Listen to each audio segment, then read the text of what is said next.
What if you could get more accurate answers from ChatGPT, Gemini, or Bard just by changing how you ask questions? I took Google's AI Prompting Essentials. It's a 6-hour course, but I've condensed it into less than 15 minutes here. In this video, I'll share everything that you need to know, plus real life examples that I've tested myself. If you need a specific prompt, comment the details below and I'll get back to you as soon as possible. Let's get started with how the course is structured. Google's Prompting Essentials is a short course that aims to teach you everything from basic to advanced in a span of 6 hours.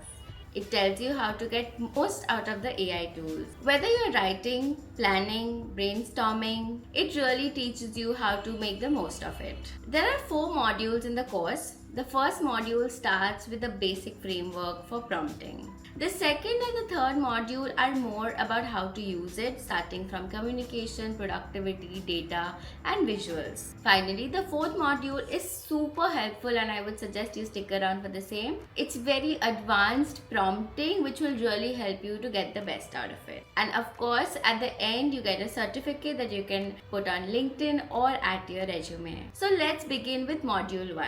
Google uses a 5-part framework which starts with TCREI. Essentially, it means task, context, reference, evaluate, and iterate. They use an acronym which is thoughtfully created, really excellent input. This will help you to remember the proper framework. Let me show you how that works with an example. A poor prompt might just be write a blog post.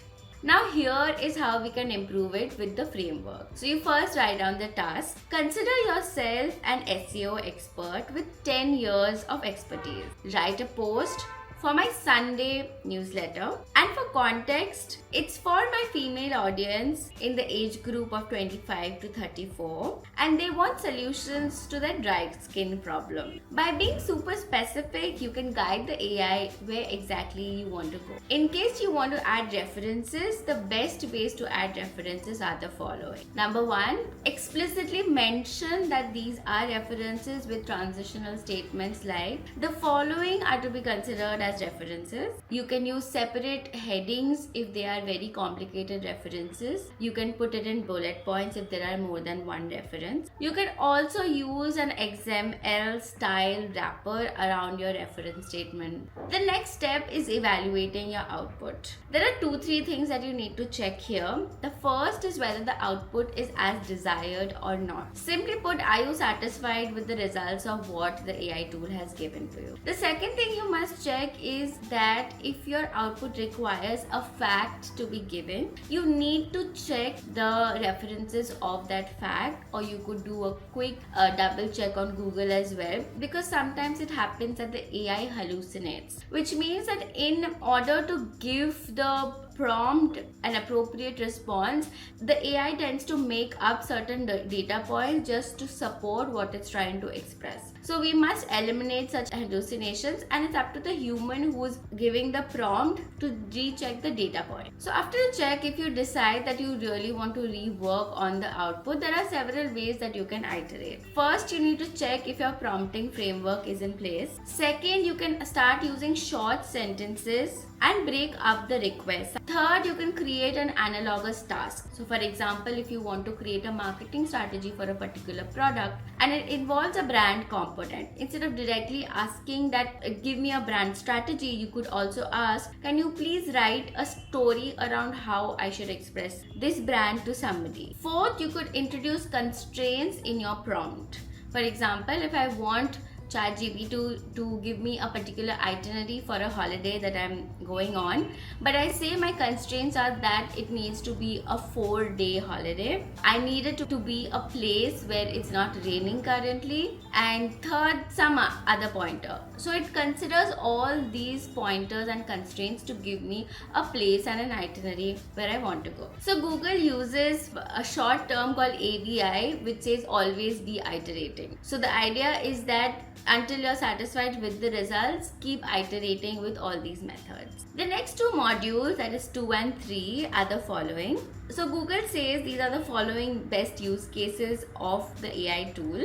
The first is boosting your communication, second is powering up your productivity, third is summarization of data and reports, and fourth is finally data crunching and visualization. With regard to communication, the first task is drafting emails. The same framework needs to be kept in place for this as well. However, there are added pointers. There are 2-3 pointers that you must keep in mind when you are asking the AI tool to create an email for you. One is the audience. You want to specify the audience for whom it is, apart from the general framework. Second, you also want to mention the tone and the style of the email communication. It should be as close to as who you are as a human who wants to communicate the same. If you want an added framework for writing emails, this is what Google suggests. So the example given is that you are a gym manager wishing to inform your staff about a change in schedule. The interesting part is that you can change the audience of your email as well as the tone of the email as part of the prompt. For example, the first time you are sending this email to your staff, for the next draft of the email you can send it to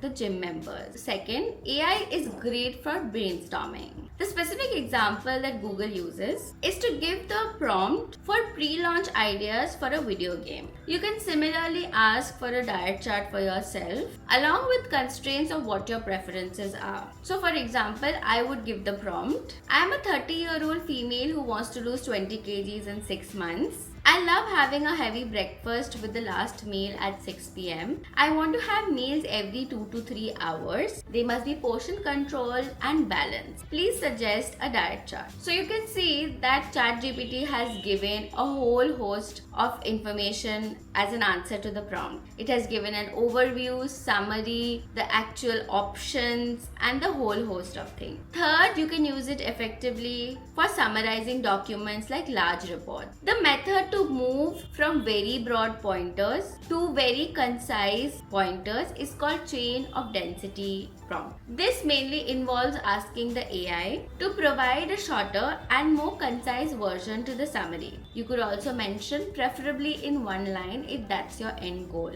The idea is to do it step by step so that there is no mistake in the report. So the initial step should be a broader summary and then finally it gets condensed into really sharp sentences. You can also use this to generate slide decks. Essentially, the AI will not give you the presentation itself, but it will give you pointers that you can put up on a slide by slide basis. In module 3, the program talks about AI tools giving insights after sifting through either text or data. Suppose you have 1,000 unstructured customer feedback statements. We can upload it and give the prompt, this is a file with customer feedback regarding the new toothpaste launched. They have used it every day for 31 days and thus shared their thought about the product. Please categorize the feedback and provide insight. While you could have pointedly told AI that I want feedback regarding the package, the feel, etc. But it's better if you want to keep it exploratory. The AI tool itself will bucket the responses into various categories and give a consolidated feedback from the consumer. Similarly, you can also upload a dataset and ask the relationship between two variables, which is the example that Google shares here. So Google uploads the dataset and asks Gemini, give me insights into the relationship between daily customer count, items available, and sales based on the given data. Next is module 4, which is super interesting because it is advanced prompting. It definitely packs a punch and I came across terms that I haven't heard of. So this was super interesting for me as well. The first one is prompt chaining. This means that you use the output of your previous prompt to use it for the next prompt. We'll see exactly what that means. For example, I want to talk about a particular article in an Instagram reel. What I would say as a first step is please summarize this article. So I've uploaded it, the article gets summarized. Then I work on it. Say for example, I say please condense these 10 pointers into 3 major actionable pointers. So it gives me the actionable pointer. Now I say that I want to create an Instagram reel with these pointers. Please give me the SEO backed caption for it. Now I have a 3-pronged chain of prompting method of coming up with Instagram caption or idea. This was a way of chain prompting. So one leads to another. The next way to do is chain of thought prompting. So essentially what means is that when I ask a question to the AI, it gives an answer directly. But in this case, I also asked to give its reasoning, which is important for the human to understand what is happening behind the scenes. So specifically, this is used in math puzzles, legal reasonings, a coding or debugging, and finally any multi-step business decision or strategy. So in this particular method, you explicitly ask the AI to tell us what is the step-by-step method of arriving to the answer. The way to do it is to explicitly ask the AI tool for the reasoning. So if you say, could you please calculate the speed if the distance is 1 kilometer and the time taken is 40 seconds, it gives you the speed, but then you also ask it, can you do a step-by-step reasoning for the same? So it then explains to you what is the process. So this would be an example of chain of thought prompting. Another similar concept is tree of thought prompting. This is very interesting because it helps you to see things in a 360-degree perspective. So for example, it's something exploratory. I could say that, hey, I want to grow my Instagram from 0 to 100k. What are the ways of content strategy that I can adopt to make that happen? Or I can say that I want to launch a product line, a homegrown Indian fashion product line. Tell me the ways to do it. It could be either in terms of branding, positioning, etc, etc. So it will come up with 3 or 4 business strategies, out of which I can select one and then proceed with it. That is the tree of thought prompting.